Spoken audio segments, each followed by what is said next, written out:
Good evening all, and welcome back to the third lecture in the first instantiation of the Penn Public Lectures. I'm just babbling a little bit at the moment because this sounds really loud to me, and I'm letting the tech guys up there signal. It's all okay? Sounds okay? All right, because I feel as if I'm bellowing. And since I'm about to start bellowing, it's going to get ugly. It's a great pleasure to welcome you back. As we have the third of our lectures in this series being delivered by Joy Connolly, who is currently, as you know, the president of the ACLS. I'm not going to give a long introduction, partly because you're not here for me, and partly because we've had two introductions already in the space of a week. And so virtually everybody here and on Zoom has a reasonably good idea of Joy's work. She's given us a tour de force over the last week of lectures that have dealt with a series of topics related to classics and the future of the discipline. We've looked at the Renaissance humanists.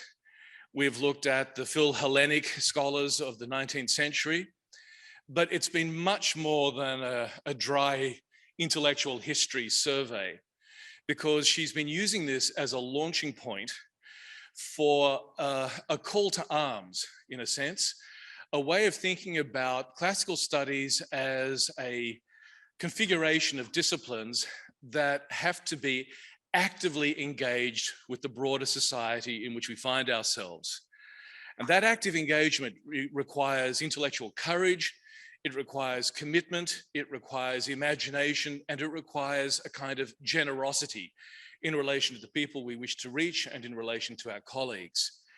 This has been summed up in her first lecture with the expression amor mundi, a love of the world. And this was an extremely exciting challenge that, in a sense, she threw down to us. In the course of that first lecture, she also tantalizingly threw out the possibility of there being a manifesto to come. So I find myself in the position of thinking we have called upon Joy Connolly to tell us where we've come from, to categorize what we are and what we're doing now, and to give us a clear roadmap of what we're going to do in the future. That is, of course, a totally impossible remit.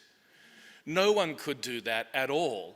And so it's with the greatest confidence that I'm sure we're going to hear exactly that from Joy this afternoon in the last of the lectures, Collaborator, Translator, and Constructor. Please join me in welcoming Joy Connolly.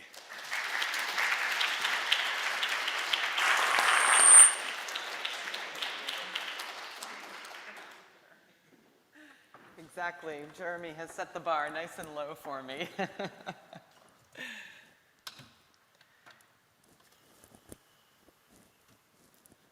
I'm just getting settled up here. Thank you, Jeremy. That was an intimidating but wonderful introduction. I appreciate it. Thank you once more, especially to the faculty and the students in particular of the Department of Classical Studies here, both undergraduates and graduate students. You've been incredibly hospitable, as I was saying before the lecture started, and if any of my ACLS colleagues are watching on Zoom, they've, I think, been wondering whether I'm ever coming home and whether I will come home. I promise I will. But I want to thank also the Arete Foundation, which has made this new series possible in honor of Ed Cohen. I'm deeply honored to offer this final lecture to you after a wonderful week in my old academic home, and I want to thank you all for coming in person and on Zoom. I want to say, I know this is a pro forma thing to say, but I really am especially grateful for your comments and questions especially about a topic that could be viewed with a lot of ungenerosity and a lot of anger even, or discomfort or bafflement. So instead I've found the atmosphere of co-questioning and thinking about this topic in a serious, and this proposal that I'm laying down in a serious way, if not necessarily agreeing, but at least taking it seriously, thinking it through. It's been enormously helpful, helped sharpen my thinking, and I know that the resulting book that comes out of this, as I hope it will be the better, thanks to all of you. So in the first two lectures, just to quickly sum up, I propose that we transform how we think and institutionalize what we now call classical studies. And I argued we should drop the labels classical, and classics. And by dropping these words, though, I don't want to suggest that we should try to dodge the fact that Greece and Rome, that one-word construct I talked about on Tuesday, is still with us. It is still with us, and it still constitutes an identifiable canon for many people. That history can't be erased, it shouldn't be erased. That is not my point at all. On the contrary, in fact, that platform of people's passionate investments and attachments to the construct of Greece and Rome is our platform from which to explain and advocate for this new mission, whatever it might be. Of course, you're hearing about mine.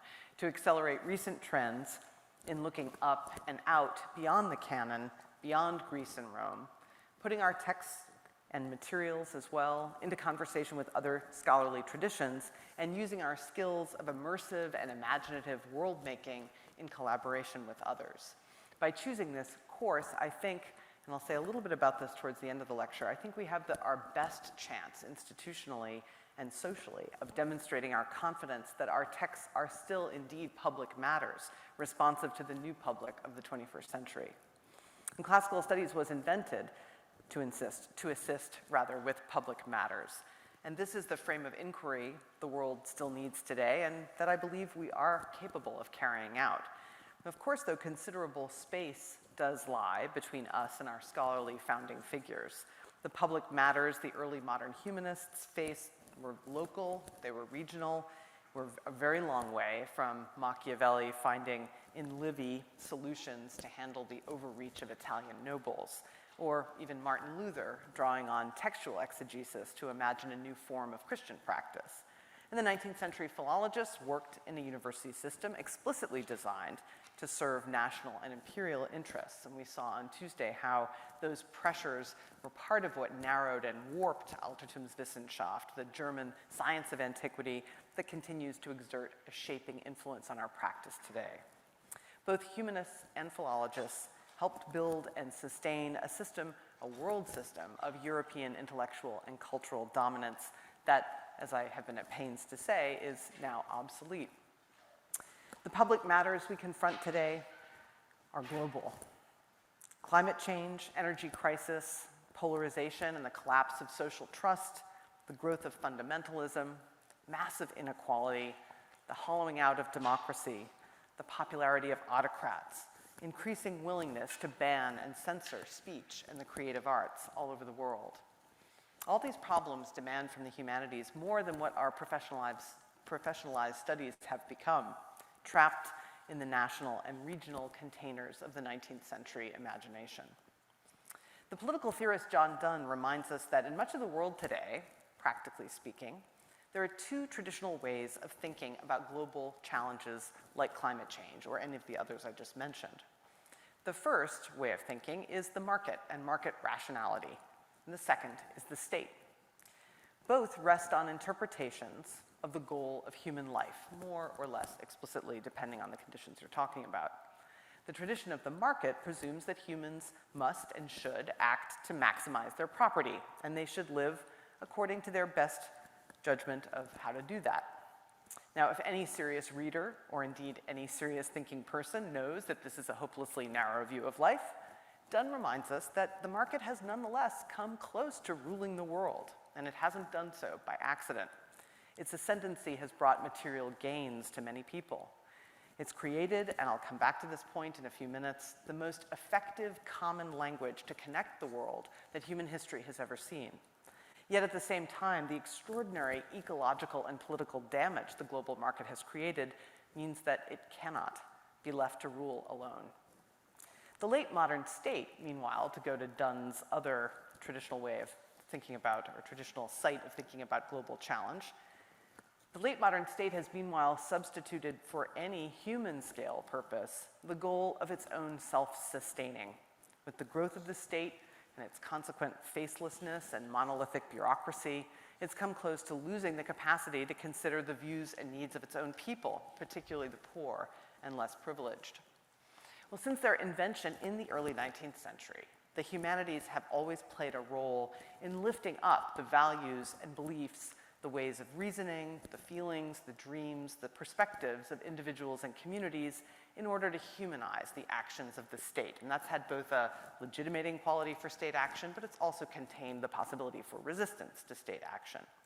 And this, it seems to me, is the best mission of the humanities today, to help take the measure of human experience and aspiration and to present this knowledge explicitly as a constructive counterbalance to the power of the market and the state, not as an enemy, because we're too intertwined with these forces to do that honestly without being hypocrites, and not by offering a monolithic response to what can feel like monolithic power. Our goal should rather be to make visible our scholarly practices of preservation, of analysis, understanding, communication, and debate, and make it clear that those practices, those actions, are actually central to the value we offer. I would draw a contrast here to our tendency to emphasize knowledge, in particular content. And you can even hear the emphasis on content in IT discussions of how we deliver content as faculty or as teaching assistant to students, the path down which contemporary academia has gone. And that's the contrast I'm drawing, an emphasis, our need to emphasize the actions, the practices that we foster and cultivate. The fact that the German science of antiquity, what's now classical studies, mutatis mutandis, aspires to grasp the multifarious aspects of human existence, from religious belief and literary and artistic expression, all the way to philosophical argument and the metals and stones of the built environment, this makes our work all the more urgent. To study how we have lived and can live together, how we have imagined being and how we might imagine being together. This transcends the disciplinary boundaries of history and literary studies and cultural studies or philosophy. And this is why I see the need for the holistic study of ancient pasts as only intensifying in these increasingly difficult days. But what would those practices actually be? My title, Collaborator, Translator, Constructor, is inspired by the title of an exhibit in 2020 at the Museum of Modern Art. As I said in the first lecture, I am studying for action, and Jeremy was right. This is a moment for manifestos. As I said, as we think rather about reframing what a scholar of ancient culture does, manifestos of an earlier age can provide inspiration and guidance. You're looking here at a picture of the Ukrainian painter Kazimir Malevich, the founder of the suprematism movement that began in the 1910s. He argued for the reinvention of art and the artist in very mystical terms. Now, of course, the 1910s and 1920s were a golden age for manifestos. Here is Malevich. You can read, even if you don't know Cyrillic very well, you can probably see suprematism at the top of, under his name at the top of that picture there. Malevich and his futurist colleagues and his colleagues in Der Stil defined the social role of artists as world makers who were also world changers. The Lithuanian constructivist Varvara Stepanova argued in 1921 that the essential nature of artistic activity has changed from representation of the spirit of things to conscious action. Her colleague, the Latvian photographer Gustav Klutzis, went further with his radical claim that the abstract artist was, and I quote, an entirely new type, a public person engaged in public matters, and that's my phrase, not by pursuing political activism, but, and now I'm summarizing what Klutzis says, but by creating new aesthetic experiences that meant their audiences would never think about art, and by extension, themselves, in the same way ever again. Let you look at that amazing couple of images while I wet my whistle. I've chosen to start here with this Age of Manifestos, partly to experiment a bit with surprise so that we can all feel the dislocation of what it's like to think in unfamiliar territory across areas that we don't usually bring together, classical studies, modern art. But I also do find conceptually useful the way these early abstract artists upended what they had valued in art, what they'd been taught to value. So they replaced with essence juxtaposition. They replaced representation with action. They replaced individual good taste and the painter and the sculptor's appeal to individual good taste with a high value on collective experience. And we'll come back to this whole set of terms via another provocative development in modern art at the very end of my lecture. Just as I'm also inspired today by the courage of his country person, Vladimir Zelensky, I'm inspired by the boldness of Malevich and his contemporaries, and I hope you've noticed I've given them their real ethnic identities or their national identities, because they're usually called Russian artists in museums, but they're in fact Latvian, Lithuanian, and Ukrainian, as Malevich is. So I'm inspired by Malevich and his contemporaries as they broadcast their vision of a new artist for a new age. As we reimagine what the scholar of antiquity might be and the activities distinctive to that scholar's work, I think we can use, especially in these tired times, an injection of their energy and also their very canny self-positioning vis-a-vis the forces of the market and the state.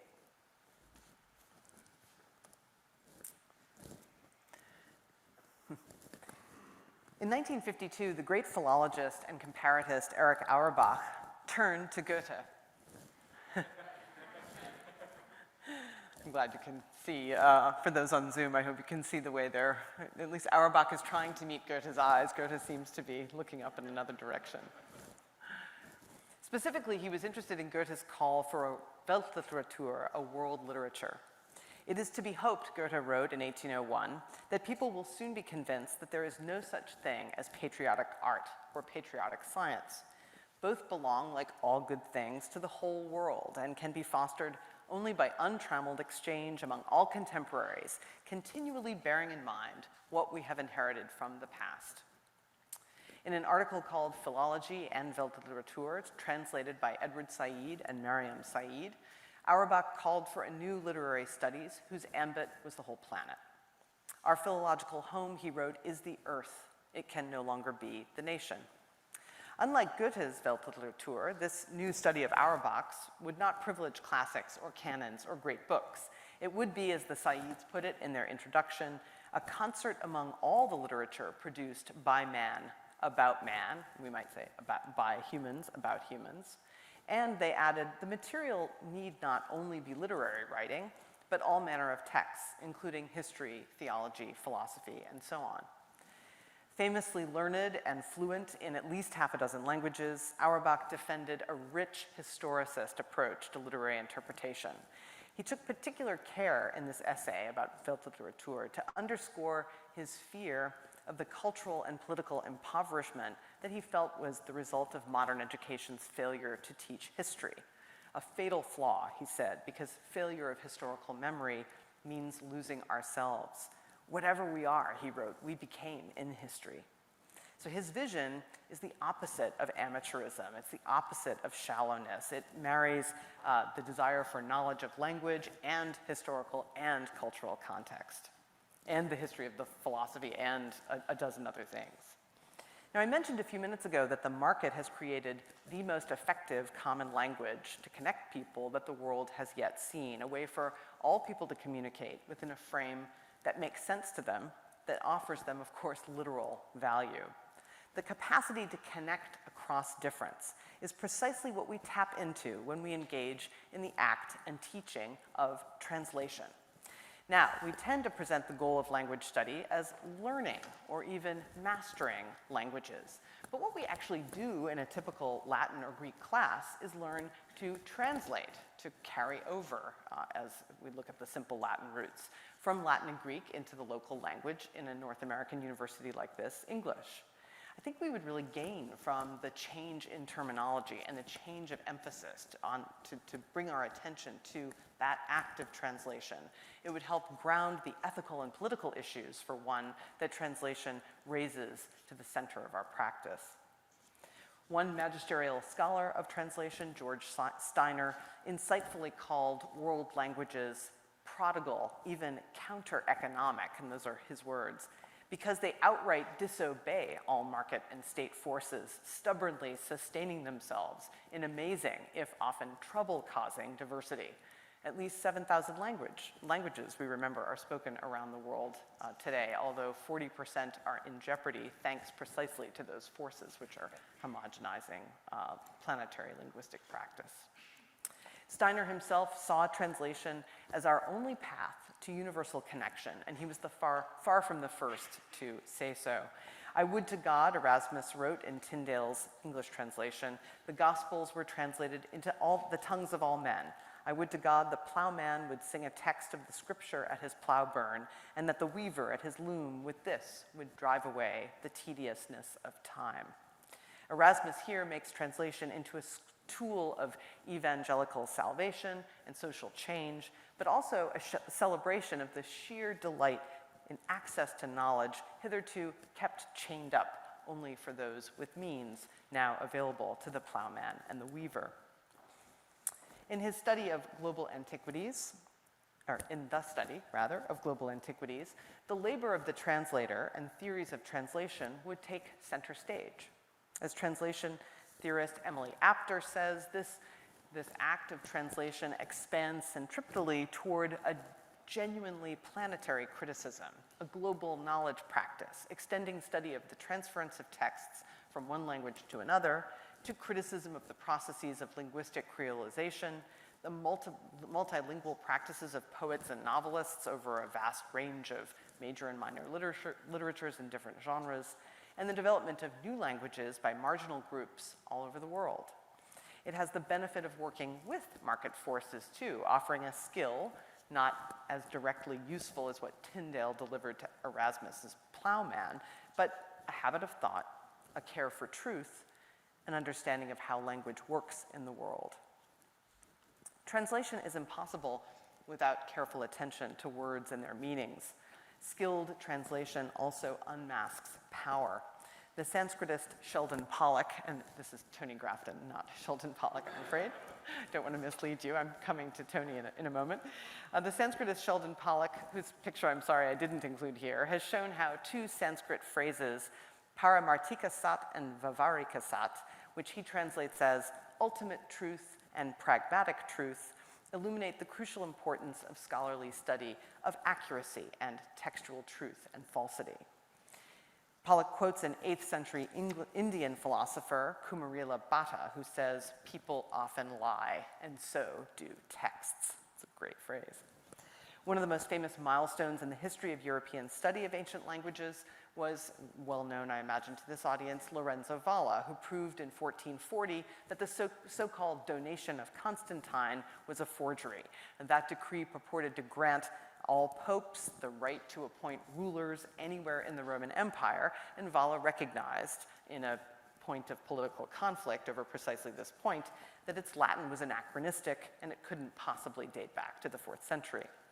Valla calls out the potency of translation as both qualitatively and quantitatively valuable. He compares the translator to a merchant because both make precious things universally available. This is scholarly reading in the service of justice, and we can see how it fed the tradition of humanists defending rights to books, advocacy, of course, that we still need to carry out today. As editor of a volume entitled World Philology, Pollock points out that as they are currently organized, the literary humanities are imprisoned on their own little national or aerial islands. They have no way to extend or compare or complicate or multiply their knowledge. Across the university are many people, it's for sure true, who work on the interpretation of texts, whether they're legal, scriptural texts, literary, political, and philosophical. And I think I will speak for anyone who's tried to set up connections and discussions of textual interpretation, that it can be practically very difficult to pull these scholars scattered all around campus into conversation with a single tradition, especially one so fraught as the Greek and Roman one. So a planetary group, I think, would have more pull. But the appeal of a global assemblage organized around translation and its problems transcends institutional advantages. As the Latinist Ingo Gildenhard has said, translation renders both the foreign familiar and the familiar foreign, generating an interesting oscillation between moments of perceived identity and moments of perceived alterity. We need thinking like this, and We need multiple levels of understanding to reflect our plural identity as individuals and societies. Translation is also a key part of the study of political concepts. As the source of an ambitious mandate for literary, cultural, and historical analysis, translation focuses our attention on the ways language itself is culturally and politically transformed. As it forces an encounter with the other, with the one we don't immediately understand, acts of translation and scholarship make us all diplomats. To explore the ethical, social, and political values of translation is to align the study of the ancient world with the increased interest in cosmopolitanism among scholars in comparative literature and rhetoric. Like, and I realize I've only now that I've advanced my slide too quickly, like Feng Chia, who's the editor of this terrific collection, Cosmopolitics, and Amanda Anderson, who's a wonderful essay in that collection, and the philosopher and New York Times ethicist, Anthony Appiah. All these scholars discuss the moral imperative of developing a delicate intersubjective competence, that's Anderson's phrase, and honing our capacity for transformative intercultural encounters. The difficult labor of translation provides many opportunities, as we all know, to experience and model these exercises of self-transformation.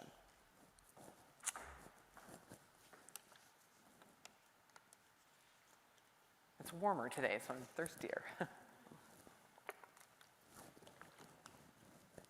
As the translator and the value of translation have become more visible in culture today, calls for recognition, happily, have grown louder. In academia, long overdue, translations used to be passed over for tenure and promotion, and now they get more attention than as they deserve, and also in the world beyond.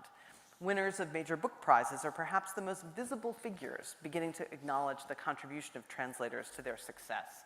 When the original author is alive, translation can become a practice of my next topic, collaboration, the second practice I see as central to the activity of global ancient studies. The many communities formed by humanistic scholars in Europe over the past 6 centuries have been vividly brought to life by, not Sheldon Pollock, but Tony Grafton, whom you're now seeing in front of you. He says that the history of scholarship is a way to renew the study of antiquity itself. I would go further and say that imitating the collaborative practices of the humanists he describes is an even more promising path to renewal. The republic of letters they created agreed on principles and best practices, agreement as to how truth and falsity would be judged, and consensus on what counted as advancing and hindering the accumulation of knowledge. As I've noted in our discussions in the Q&A after the first 2 lectures, in order to explore the points of contact and differentiation in global comparative study, we cannot act alone as individuals or even as groups of scholars so long as we're embedded in the Greece and Rome paradigm. Only expanded communities of inquiry will interrupt the primacy of traditional disciplinary thinking. The topical possibilities here, I can't even begin to touch on. I mean, they're virtually infinite. But the grounding goal that I see is the ability to see fundamental concepts afresh once they're placed on the table of a global conversation, and also to accept or invent new concepts as they're shared. The process of sharing across traditions is key to Afrofuturist thinkers, among others, who argue persuasively that dismantling the master's universe is impossible if we work only within our own traditions, if we talk only to ourselves. Freedom, democracy, the individual, love, virtue, story, scripture, reality, dream, truth, lie. And we have done and we can continue to work on the histories of these concepts within the Greece and Rome frame and its particular paths of reception. But what the globalization of study will do is allow these histories and their analogs all around the world, and other terms that my English doesn't encompass, all rooted, of course, in their own pasts, to be studied together, shedding light on the differences that are the roots of faction and fundamentalism today in our world. Collaborative studies of these and other concepts will also be the site of co-creating new questions that are impossible to predict right now, but are certain to emerge as anyone with experience of the dynamism of transcultural or trans-scholarly conversations will know. It's easy to fear shallow efforts to find universal similarities, or indeed, as Friedrich August Wolff found when he surveyed from his biased perspective, Near Eastern and further cultures, total alienation and difference. But within the frame of collaboration, the task of the scholar is not to lift buried insights to the surface, which is the metaphor we tend to work with typically, but to arrive in company at some sense of alternative possibility, to create a productive uncertainty that would allow a different horizon of possibilities or a new understanding of the historical past to emerge. To take a popular example in today's classical studies curricula, democracy. Okay, now democracy is a global practice. It appears in different shapes and forms, and now we have a much clearer picture of its development over time. So why continue to teach courses and write books with the message that the roots of American democracy lie in Athens, when our democratic politics today was influenced at least as heavily by, for example, medieval German customs and global labor activism? I mean, surely it's better to let go of the heritage justification and instead pursue deep collaborative study of what popular government meant in various parts of the globe before modernity, in places like the ancient Near East, in places like East Asia and Africa. This will require shifting our value system to incorporate what Octavia Butler calls a positive obsession to figure out how we want to live together and understand ourselves. I raised the example of a new history of democracy to make it clear that this work may not always be comfortable work because we're used to resting on these heritage arguments to justify our field. Emanuel Wallerstein, whose critique of European universalism I discussed in the first lecture, warns about this. He says collaborative work that undermines familiar stories, whether it's the 1619 Project or a study of the evidence for popular government in Latin America, will be greeted with cries of outrage from whatever group that feels its grip on comfortable cultural dominance slipping. As with translation, though, collaboration illuminates another aspect of the humanistic ethic of global ancient studies. When 20th century humanists sought to understand the human, they typically meant thinking about individuality, freedom, and related concepts. And now we tend, I think, generally in kind of academic, social and political structures, we tend to concentrate on identity and identity-based communities, the understanding of difference and empathy, increasingly. Well, the study of the past can teach us how not to be ourselves, how to be not ourselves, and to value, above all, the marks others make on the world, on the whole world. Against the centuries-long preoccupation in Europe and America with sovereignty on the level of the scholar, as well as the self and the nation, collaboration works on the logic of give and take, where the keywords of scholarly activity are share, network, link, aggregate, and bridge. As Manthia Diawara, pictured here, writes, "We must not surrender to the partitioning of the world. We must fight the desire to divide ourselves into threatening diversities, which remove any sense of poetry and imagining from our differences." Diawara is remarking on the legacy of Edouard Glissant, a theorist like Sylvia Wynter, who inspired my thinking in the first lecture, and the second for that matter, also from the Caribbean, in his case, in Glissant's case, Martinique.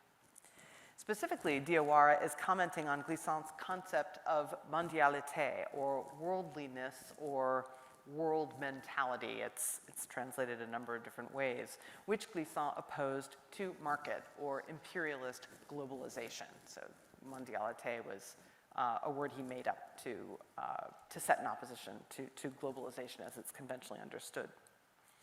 Key to his concept is the notion that global connections that are genuinely human and progressive must start from local difference and its acknowledgement, not to erase it, so that because he doesn't want us to homogenize, that's what the market and the state do, but rather preserve and produce difference from which new ideas can emerge.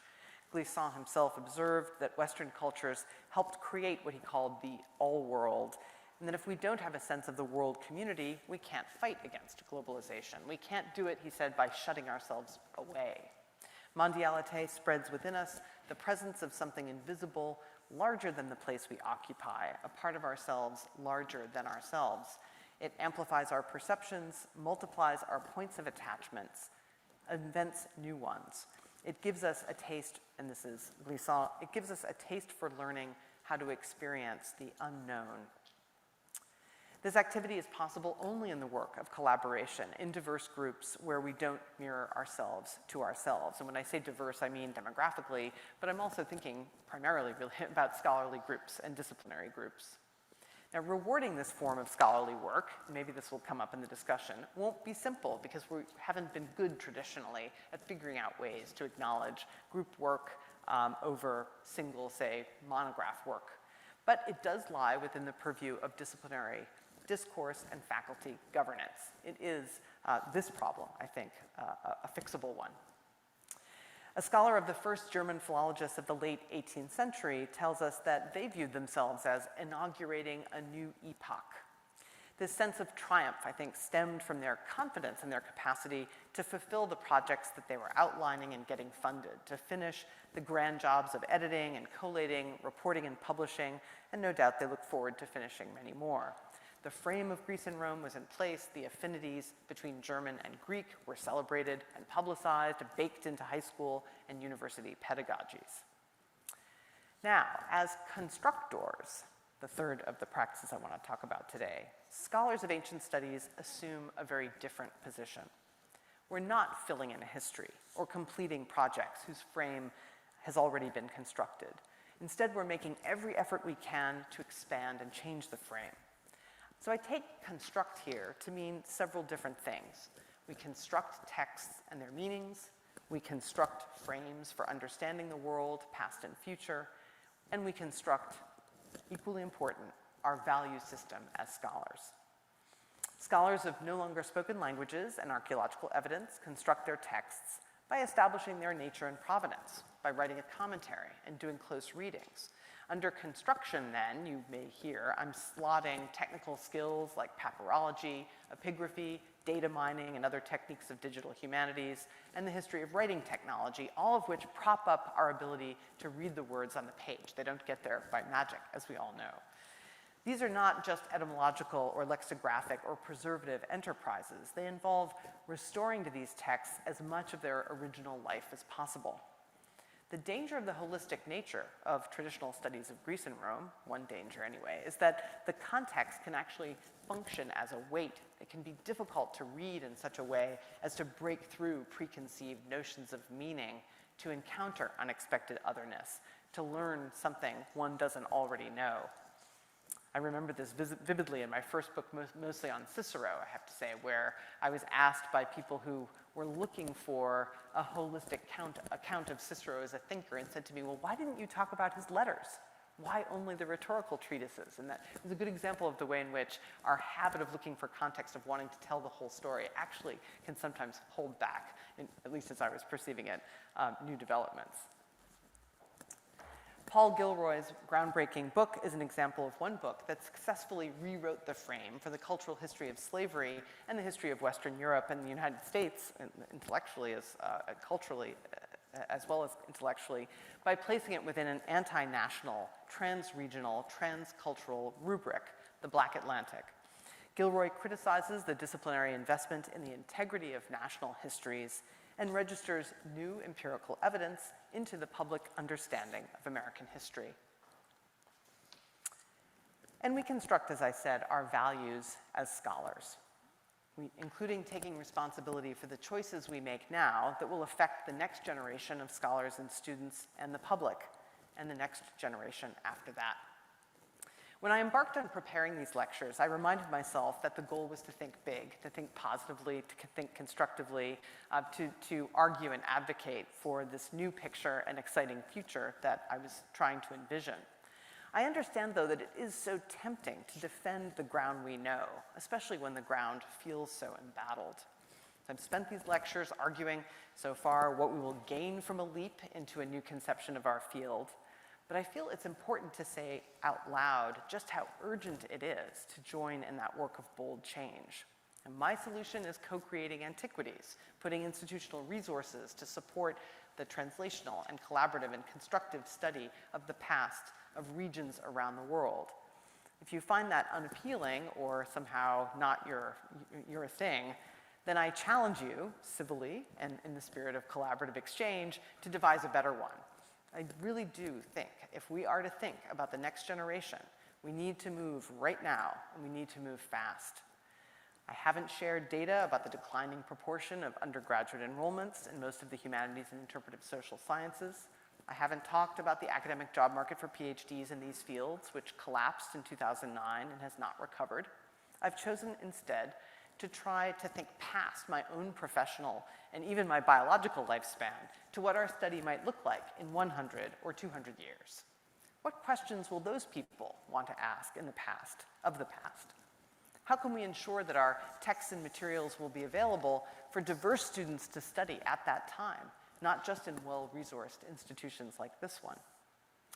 In his short book, Civilization and Its Discontent, in 1930, Freud described Rome as, and I quote, a psychic entity in which nothing that has once come into existence will have passed away, and all the earlier phases of development continue to exist alongside the latest one. That is a heavy burden to carry. We might look with some pleasure at this new work of studying across rather down to the depths of our singular field. By healing the injury of Greece and Rome that the field has inflicted on itself, we would clear interconnected ground on which to secure the public ideals to which we aspire. We antiquitists, or foundationalists, if you forgive the neologisms, would model in the practices of our scholarship mutual understanding and problem solving in the world we create, as we create with intention a scholarly grouping that crosses the borders that have been and are the cause of so much violence in the world.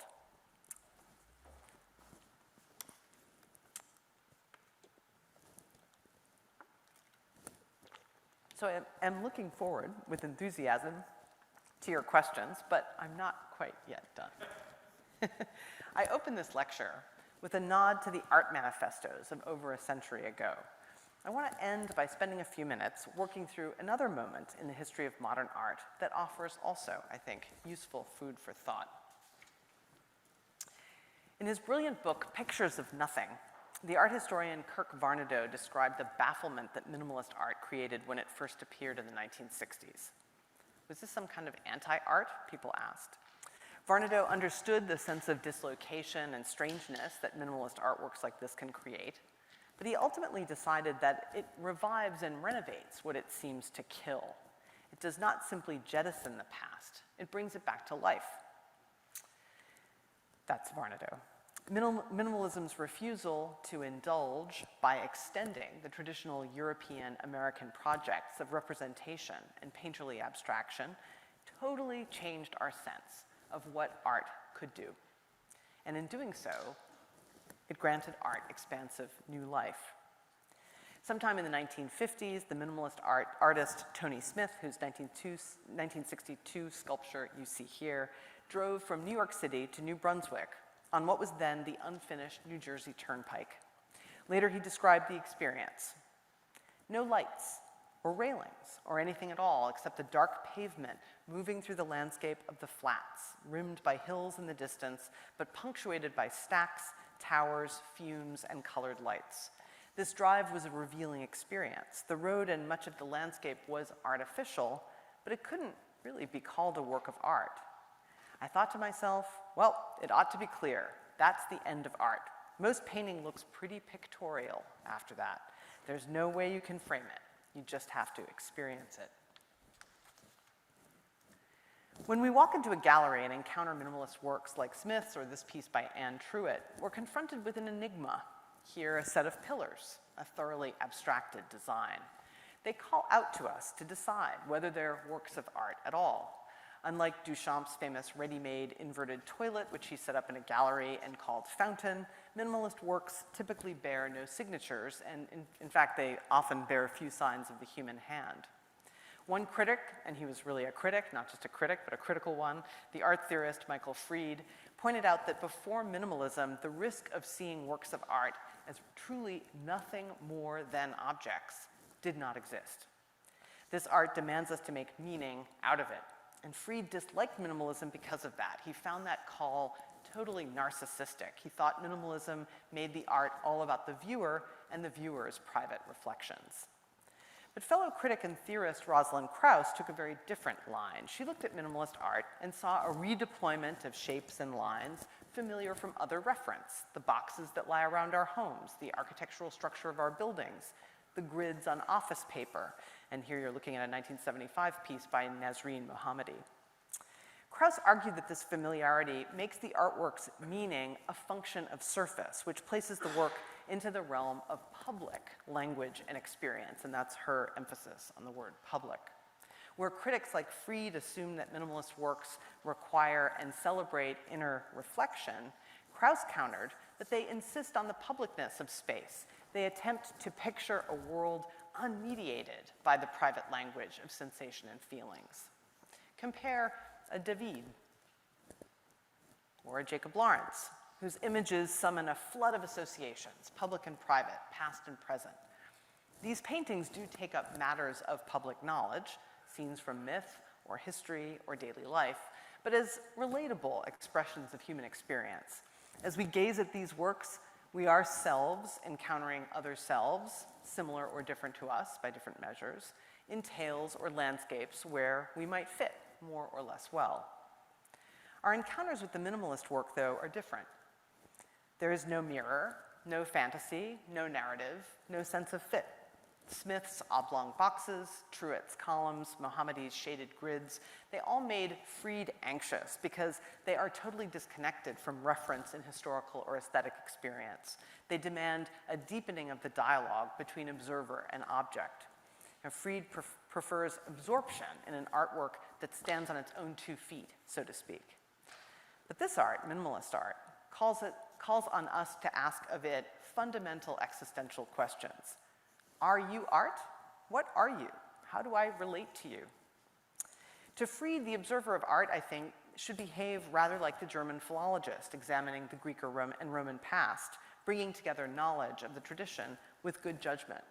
But the minimalists remind us that art is relational, object to human. It is valueless in the sense that it can be detached from any particular tradition, yet it calls itself to be worthy of attention, and it's experiential. So some useful contrasting terms emerge. Essence versus construction, depth versus surface, absorb down versus across, absorption versus action, and self versus relation.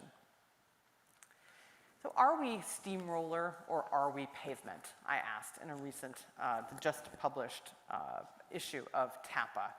We can submit to the downsized future we dread, or we can choose another. The good news is that if we change, we will not, we cannot, we should not look the same 10 or 15 years out, intellectually, epistemologically, demographically, institutionally, professionally. Kirk Varnado, the art historian's book, Pictures of Nothing, which I mentioned a moment ago, was made up also of lectures. And tragically, they were the last ones he ever delivered. He died of cancer later that year. And knowing this, of course, and he knew it as he was giving the lectures, made his comments all the more moving. Toward the end of his last lecture, Varnado talked about his faith, not religious belief, which I don't think he had, but a faith in our ignorance, and I quote, a faith in our being confounded and dumbfounded, a faith fertile with possible meaning and growth. He was celebrating the minimalist's will to take the leap that totally reorders our experience, that changes our understanding of what is possible. He brims with confidence that the amazement of the work of the world we make will compensate any losses that leap incurs. Now, how or what we will achieve, we can't guess in advance, and this uncertainty often makes us averse to taking the leap. Yet, leap we must, or stew in a curdling spiral of a different sort of loss, of energy, of new people, and new ideas. As Varnado said, the world beyond the leap, and it's true for us, it's impossible to know. But one immediate benefit I anticipate is that the work of incremental change, so many of us have been putting so much effort into and currently squeezing into the margins, the 25th hour of the day, so to speak, will move to the center. We scholars and students will have done the work of renaming and redesigning our study into forms that make the material we're devoted to visible and accessible across academia and across and in the world. So I take as inspiration Tony Smith's nerve-wracked drive that night on a rail-less, lightless, unfinished highway in New Jersey, which helped him bring a new form of art into the world. To end his lectures, Varnadoe said, "There it is. I have shown it to you. It has been done. It is being done. And because it can be done, it will be done." He puts it perfectly. As scholars of the ancient Mediterranean, we do not lack for passion, for good ideas, for good intentions. We do not lack for public interest. We do have work to do. We must speak with colleagues around the country and draw on experiences of scholars already undertaking this work. To create our best future for the widest possible array of people, our action must be systemic, collective, and collaborative. But I believe we can do it. Thank you very much.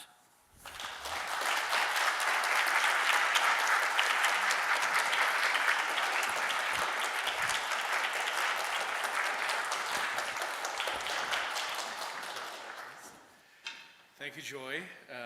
As I expected, she rose to the provocation and delivered a magnificent presentation. We're going to open up the floor for questions. And as people are girding their loins and preparing themselves, I'm going to take a leaf out of Kim's book from the other day and kick off a question. You'll be exquisitely aware of the fact that using the trajectory of 20th century art as a model for where we may go won't excite everybody. Mm-hmm. Do you want to say a little bit more about how far you wanted to push that analogy, and or if you want to take it in another direction, I'd love it if you would, even at the level of fantasy, outline what a future version of this might look like, because it seems to me that there are 1,000 possibilities.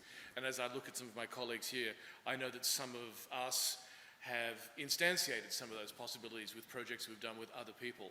What do you see as being some of the ways that this could be conducted?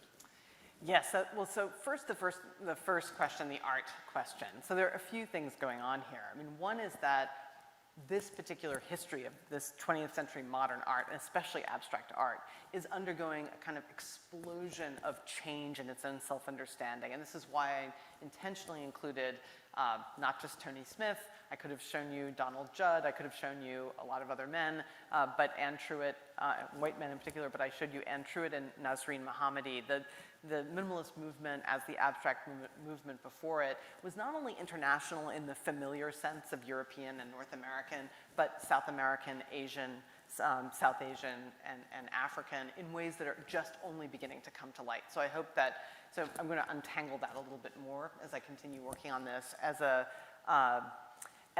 real sea change in the way that modern art history and art practice and artists are thinking of themselves and their interconnections. That's one piece. The other, just very briefly, is that I couldn't resist thinking about Winkelmann and the ways in which Winkelmann's articulation of the history of art in his Geschichte des Kunst, shaped classical studies for that period. Probably I should have said this, I realize as I say it out loud. And so the power of that aesthetic framing, and which I think worked on many levels, more than just the indexicality of what Winkelmann had to say about archaic and classical and Hellenistic Greek art and the way he talked about it, was also in my mind as I thought about using a different art form and different art tradition to galvanize fresh thinking about what the field would be like. In terms of specific departmental or project, so two things. One is I'm having a little bit of deja vu as in academic administrative positions often the story, and this is not altogether false, in fact it's usually true, is that academic administrators get rewarded for the shiny new thing that they come up with and that they put in place and that they carry out. And so people are always ready as an academic administrator. If you come up with an idea, and faculty or graduate students typically say, but we're already doing that, as though that's a problem. And of course, that's precisely not a problem. It's because people are doing this already, setting up projects, collaborative initiatives, discussions. I just got an email today from the Center for Human Values at Princeton, which is holding next week a global history of political thought colloquium, saying we teach now in North America histories of political thought, no adjectives, but it's understood to be European, European American. We teach histories of Chinese political thought or African political thought, but, and this is the blurb that I just read this morning, it said, what if we did something really more radical and we just got rid of all these regional labels, and we thought about all these concepts and traditions together. And I read it and I kind of burst into laughter because this is really exactly what I'm proposing here. So again, there's no question, and this is good news to me, that efforts along these lines are underway. What's limiting them, though, is the institutional departmentalization, the fact of our instantiation, which I don't see a way out of. I don't see, because of the pressure of pop culture, because of our own investments and the investments of the public for all kinds of reasons, ranging from, I won't even try to capture it, I mean really all kinds of reasons, in the notion of Greece and Rome as a founding entity, for particularly the United States. I don't see a way for us to navigate that because there has been always resistance to it in the American Academy. There have always been forces questioning, that heritage connection, trying to push back politically, and I would say we've tried it for a long time, it hasn't worked, so we should try something new. And I also have in mind, I may have said this before, but I have in mind the real struggles of colleagues in regional studies departments like African studies or Asian studies who have to fight every scrap of the way if they're studying the pre-modernity for any piece of the pie. So that's where I have used the language of allies to think about framing and constructing a new department. I don't want to give ground on that because I think that's where departments are where faculty lines lie and where graduate fellowships sit. And I think that the exchange of conversation and sharing of research questions and actual conducting of research in a department like that is the best possible way to foment these connections. I'm gonna stop there. I don't want to give any ground on that because one could say programs and centers, but again, that's not where the coin of the realm sits in the university, and that's why I have fallen for myself so ardently into this particular departmental formation. I think Emily actually had her hand up first, and then Peter will come to you, and then James, do you have some Zooms? Yes. Okay. Thank you so much, Joy, for these talks. They've been fascinating. I guess maybe you were starting to answer my question in what you just said, but I felt that I had a very clear sense from all the talks about the argument for the global, which is great, and a very clear sense of the argument for the humanities in general as offering something very distinctive. I didn't feel that I had a clear sense of what antiquity means, or why it matters, and whether it actually does matter. Because I can imagine very different ways of carving out a version of global humanities, or multiple different versions of global humanities, that wouldn't involve this axis, which I worry is actually sort of reinscribing some Greece and Romaness. If you say antiquity, then you actually exclude certain parts of the globe, or certain areas of human culture. Within Native and Indigenous studies, people don't talk about antiquity. So in some parts of the world, people talk about pre-conquest or pre-colonial. So I sort of wonder, can you tell us more about why do you want to hold on to the ancient? Should we throw that out as well? It's a really good question. I have thought about pre-modern as well, but the name is a real problem, and such a big problem. I feel like I'm the worst person to answer it, because of where I'm coming from. So I think the decision and the input would have to come from what have been the more marginalized areas of academic study in the university. In a way, what I just said, my belief that that's true has given me the out from having to answer the question myself, because as I said, I really don't think I'm the right person to answer it. That said though, I mean, marking out the label as something that would have to be determined, that question about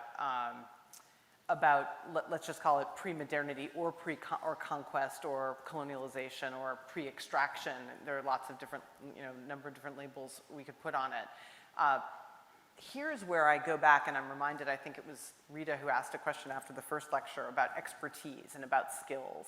And that was very much in my mind as I thought through which of the, I thought, at most I could talk about kind of 3 or 4 different practices that would be core to, to a study that would give kind of meat to the bone, so to speak. And one of the reasons I landed on translation was because, and also construction too, but translation seemed to me to encompass in its attention to language something that I see disappearing, across the humanities, across academia, across society, kind of attention to what words mean. And I know, just enough about the study of ancient Africa, I'm trying not to use the word ancient, but of other regions of the world, but before modernity, I'll say, that the recovery of texts is an incredibly complicated enterprise involving oral histories, involving material remains, involving languages that still are not fully understood. And that nexus of questions seems to me, very rich material on which to found, a scholarly practice that would be common, if not unifying, and that isn't being supported anywhere else in the university as we currently live in it. The other thing I'll say about it is that I think it also came up a week ago, when we think really when we think practically about how to fund and how to build up this study, there is, I think, a redistribution that will have to take place, that funds, that lines, that dollars that would go to the study, kind of overdetermined study of Europe and America need to be redistributed to create a truly global university. So when I think about whom, given that the study of pre-modernity, I'm optimistic, but I'm not so optimistic to think it's going to be the top priority of anyone running a university these days. So I'm trying to kind of fall in the middle and find sufficient allies to make a grouping that makes reasonable good sense. I think Peter is next cab off the rank, and then James will go to you, and then Cab. Thank you, Joy, for a wonderful closing to a wonderful session of talks.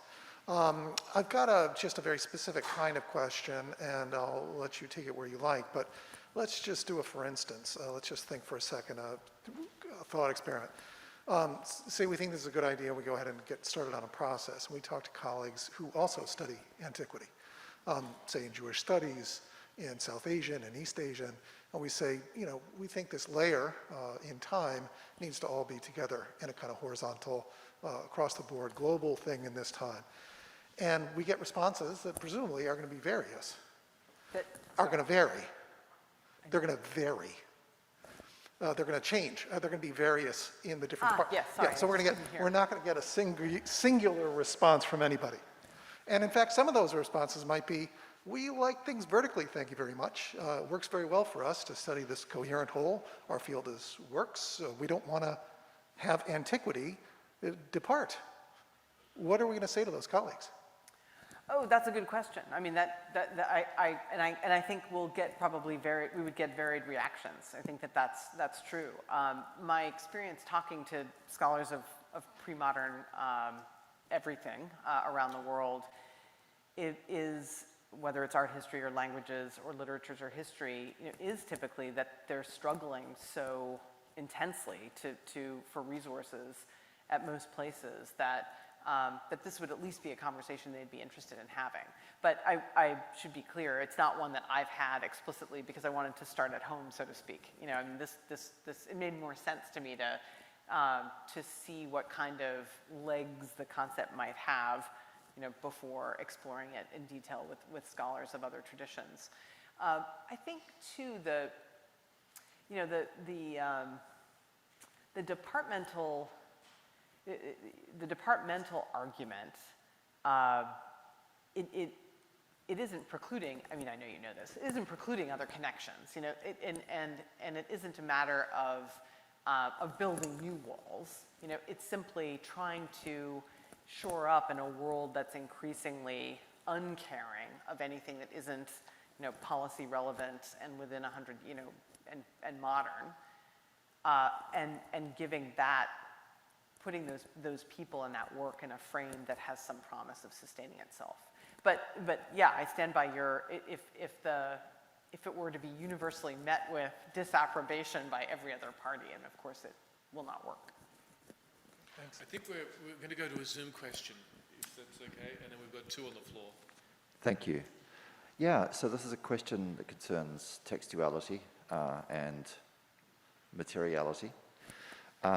So the questioner observes that your proposals are centered on or begin from mostly literary texts, whereas material things and non-literary texts can't be simply thought into literary texts. For example, the minimalist sculptures you ended with are not in texts, and the archaeological detritus of lives lived are definitely not in texts.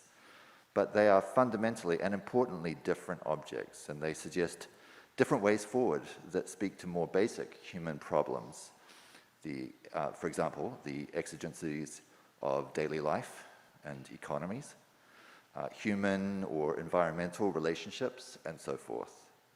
So, in light of that, what do you say to the idea that a textual model for future classics is essentially and already elitist in the past, that it conjures up to globalize? So, sorry, is essentially and already elitist in the past that it conjures up to globalize? Right, got it. Yeah, this is a struggle, and one that I would say the Co-Creating Antiquities solution wouldn't address. It's a different level of problem. I do think, and this is an opportunity to say that, and partly after Kim's question on Tuesday, I have been, I think, more clear in my own mind how much I've been inspired by archaeological research and the collaboration across regions for archaeologists for whom the national borders that look so stark to textual people on a map, you know, where we have pretty clear ideas, I think, of where boundary lines rest in the ancient Mediterranean or in any part of the world, whereas that are, of course, when you come down to it, fantastical when it comes down to the interpretation of a literary text, that archaeologists are much more on top of the phantasmatic nature of those lines and much more, and have been practicing for years, the kind of across work that I'm talking about. And I'm thinking actually of the museum right outside, which, you know, does a brilliant job of collecting and presenting on an equal basis, you know, material culture ranging from elite possessions, the imitation of one I'm wearing right now, which you might recognize from your museum shop, and all the way to you know, to pots and evidence that, you know, of life on a subsistence level. So I would acknowledge more explicitly the inspiration of archaeology and the museum world in my thinking, and acknowledge too that the elitist question is one that this doesn't address, and we all, as scholars, still have to be honest about and think through. Thank you. I think Cam is the next. We've got a few more. Yeah, I know. Yeah. He had his hand up before you, Rita. Sorry. Sorry, Rita. Thanks, Joy. You know, it's a call to arms, right? So I'm ready to put my helmet on and, you know, sign the papers and stuff. Peter asked a version of the question that I was pondering, but I wanted to sort of pitch it in a complementary way to how Peter asked it. I've been really struck by how few of the thinkers that you've given us to think with are classicists. And that, I mean, that's, you know, that's inspiring, of course, and it's ecumenical and broadly focused, and of course this is why we came to listen to you. But my question is about how then we pitch what we bring to those conversation partners, right? So why would they co-create with us? What's our elevator pitch to them to co-create with us? Beyond the resources issue, yeah. That's a good question. I mean, my mind goes straight. I just have to say it so I can get it off my brain. Now, I know I said it before. You know, the isolation of scholars, of the one or two scholars working in an area studies department who are working on the ancient world, you know, shouldn't be underestimated. And I think the promise of community, or the offer of community, of greater community, is one real value. I think actually, you know, kind of turning it totally upside down, I would say that, and this maybe speaks to why other thinkers outside of classical scholarship are speaking to me right now very intensely these days, and that's why you see the evidence in the paper and in the pictures. I think I would rather ask, it would be in the form of a request to participate in what scholars of these other regions themselves are doing. I think the first move I would make would be, you know, we hope to learn from and with you, you know, because we're confronting the Eurocentrism, the structural racism, the imperialism of our field, and we're seeking, you know, in good faith and in humility, other modes of thinking and other prompts for our work. I think my mind goes to the survey that, I won't remember the two authors of it, and I feel badly because I know them. But the survey of classical studies scholars that was done a few years ago by Eric, his name will come to me, of problems in the field. I think it was an SCS-sponsored survey. And the overwhelming response from, and it was hundreds of scholars who participated in this, if I'm remembering correctly, Eric Adler and a colleague of his published this study in TAPA maybe 5 or 6 years ago. The overwhelming response was the over-specialization of scholarship, that scholars said, this is what's holding us back. We feel, you know, under pressure to produce lots of little articles, and they're overly specialized, and it's not doing good for us. So I think being honest about that, if in fact, you know, that is an issue for us, and I think it is for the field, I think it is for a lot of humanistic fields, you know, kind of problematic motivations and a broken reward structure and a lot of talking to ourselves. And again, in the spirit of humility and saying we're eager to learn and think differently, you know, can you make some time for us would be, and with ready to have the answer be no as well. But I hope not, because scholars tend to be generous and curious, so. Rita? Thank you. Again, really a kind of mind-popping lecture. Thank you so much. So it's a happy coincidence. I just came from teaching Gilroy's Black Atlantic.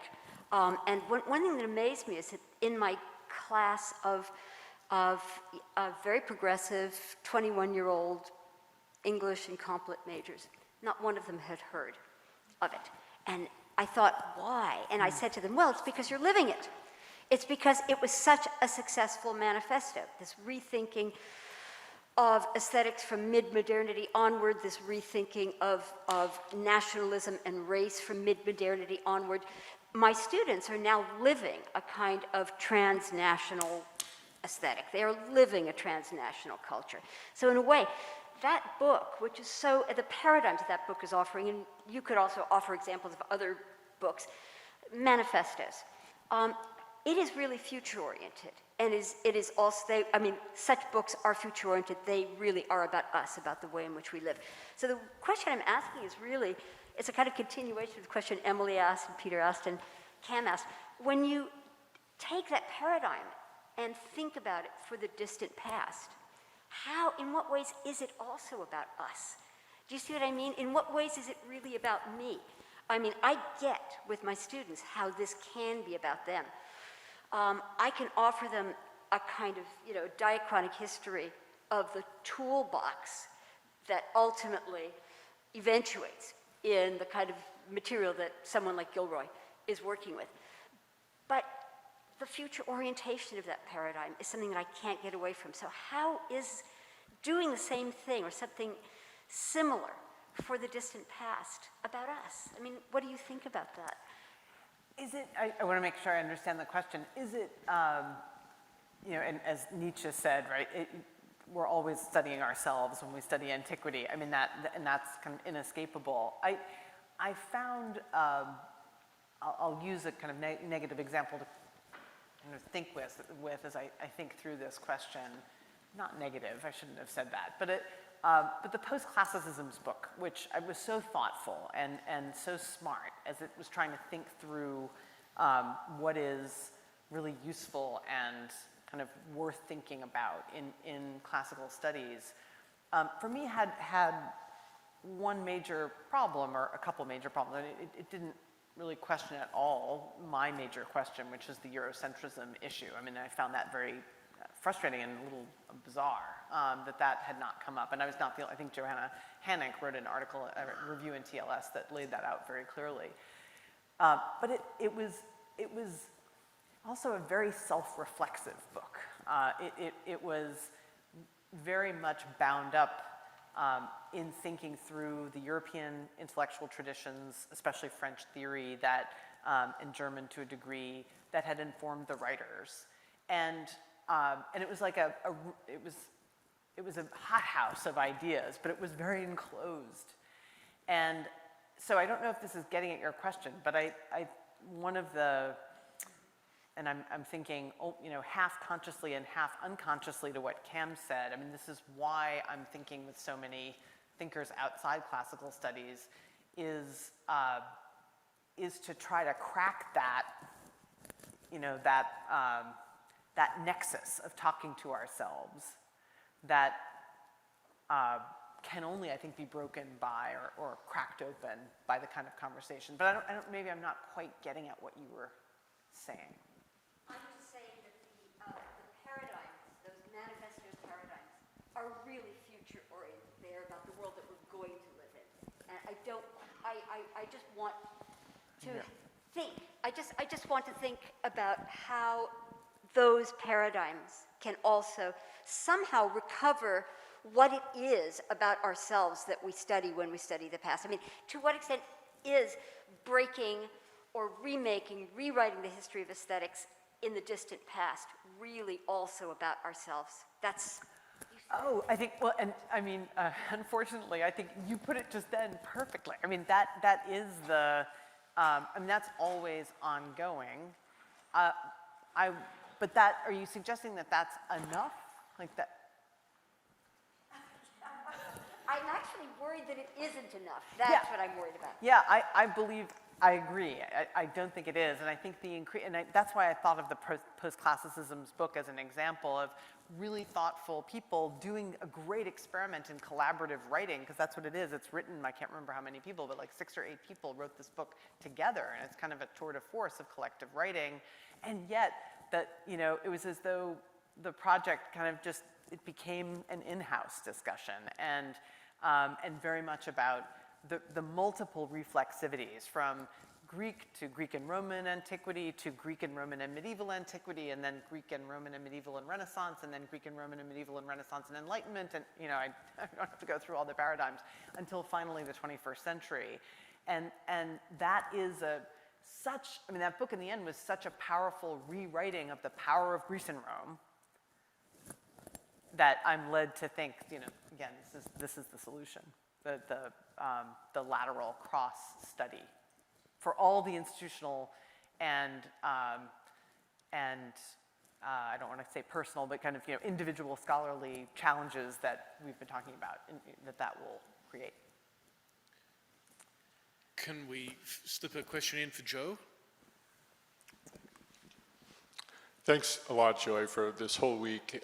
It's really been inspiring and challenging and really, really wonderful. And one of the things I admire the most about the lectures is the way that you've managed to kind of keep a focus on the topic is ancient studies, classics, but also the humanities as a whole. And, you know, to keep insisting that this really is a project that ideally should be about changing the place of humanities and interpretive social sciences in the university. So with that in mind, I want to ask you a hypothetical question with all of the kind of artificiality that, hypothetical questions have, but this is for you as an experienced university administrator. So if your project is to change the place and the nature of humanities in the university, and you found that for complex reasons, you had to make a choice between changing, I'll say, the ancient studies group, starting with the classics department, or the modern studies group, starting with, say, the English department. And again, for complex reasons, the issue of resources and so forth wasn't necessarily the thing that was going to drive it. You know, there were funders on both sides, et cetera, et cetera, et cetera. What decision would you make? What do you think would be the more effective thing to change?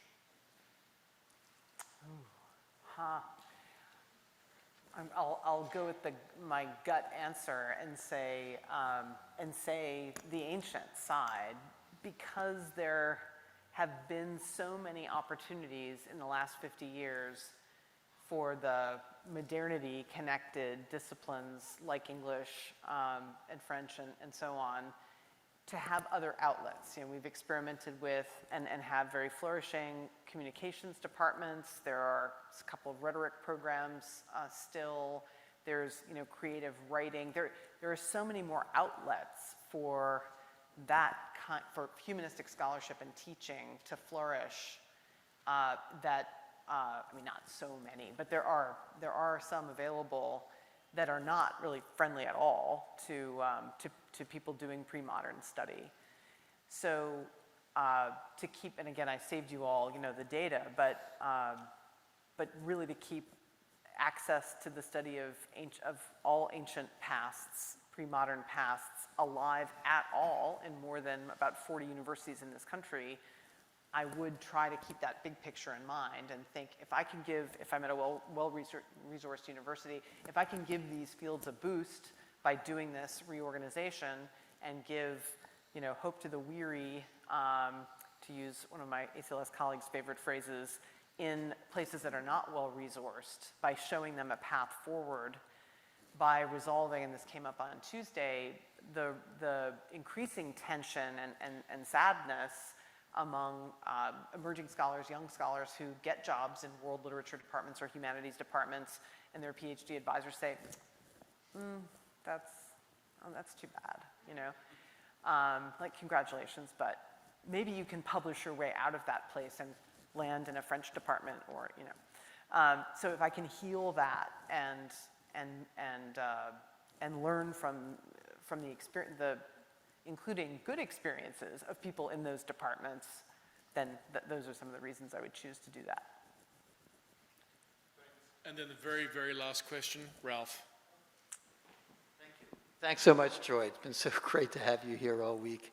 And there's been a buzz all week about these topics among all sorts of constituents. It's great.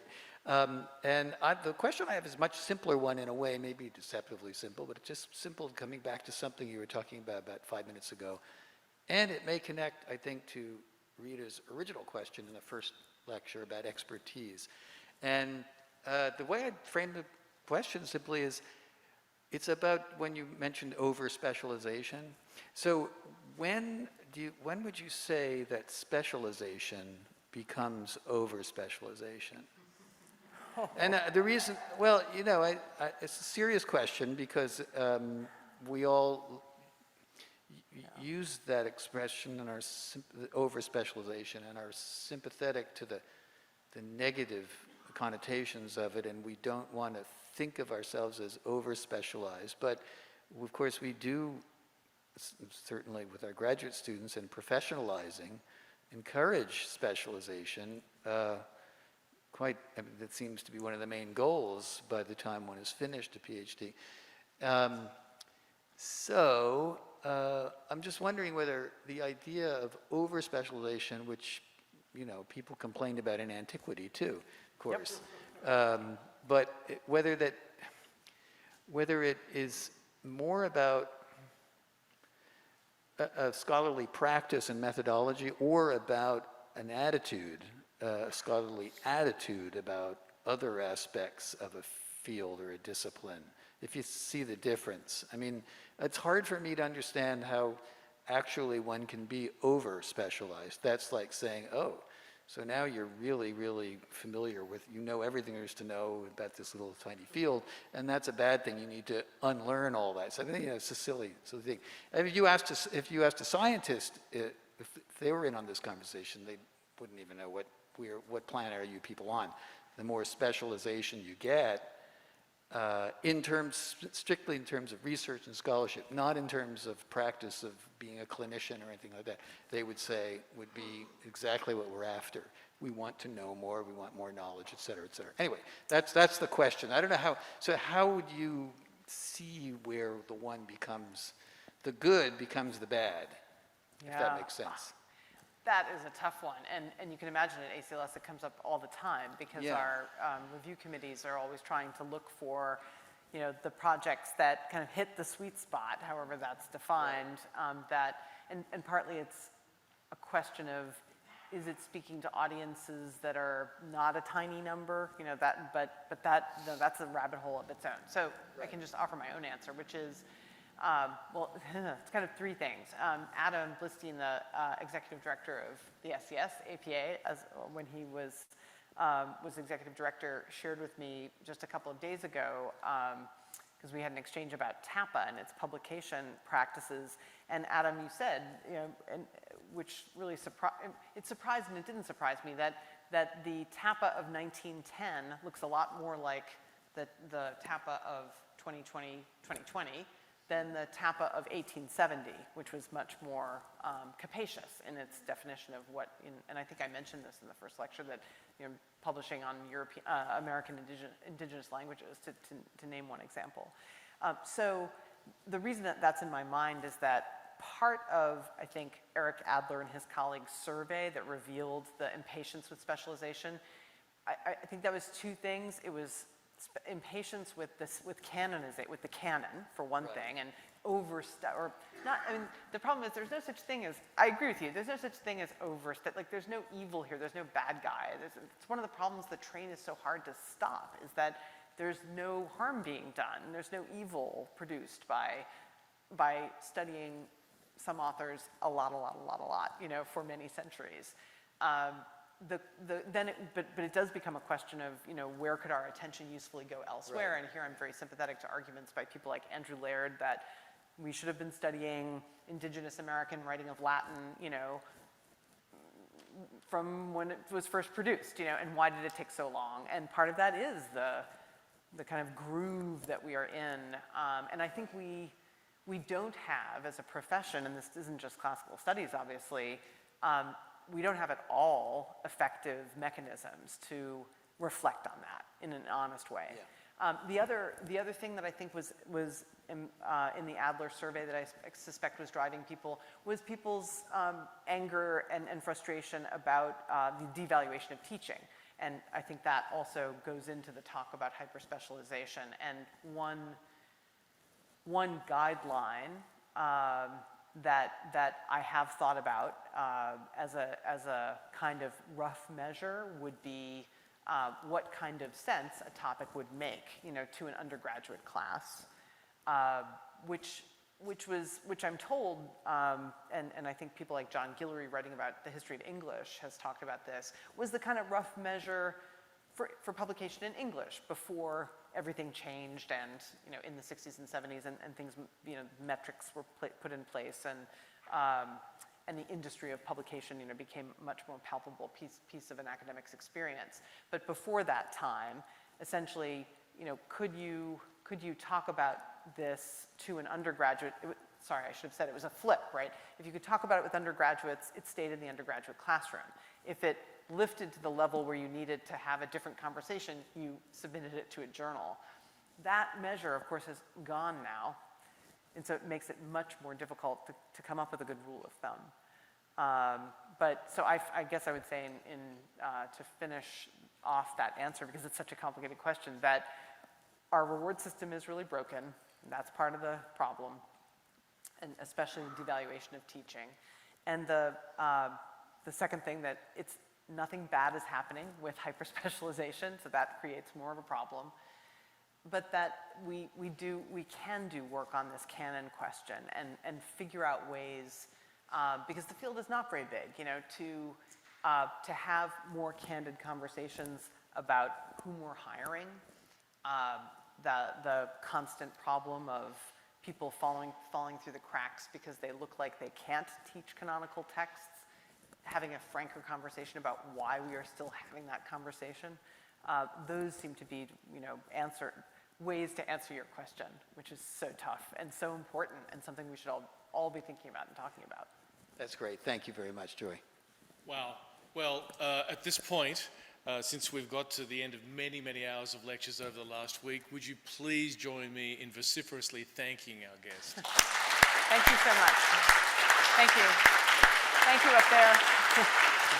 And thanks to the tech guys. Yeah, thank you. Thank you all for your questions. I really appreciate it. I think there's drinks with the Sphinx. So as the future rapidly becomes the present, sub specie aeternitatis, let us drink.